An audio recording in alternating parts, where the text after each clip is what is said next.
চট্টগ্রাম উত্তর জেলা বিএনপির ৫ নেতাকে বহিষ্কার। চট্টগ্রাম ২৯ জুলাই ২০২৫।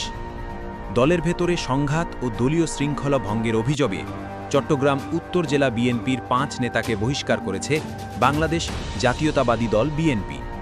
বহিষ্কৃতদের মধ্যে রয়েছেন চট্টগ্রাম উত্তর জেলা বিএনপির যুগ্ম আহ্বায়ক নুরুল আমিন চেয়ারম্যান, মিরসরাই উপজেলা বিএনপির সাবেক সদস্য সচিব গাজী নিজামুদ্দিন, বারৈয়ারহাট পৌর বিএনপির সাবেক আহ্বায়ক দিদারুল ইসলাম মিয়াজি এবং যুবদল নেতা সিরাজুল ইসলাম ও কামাল উদ্দিন।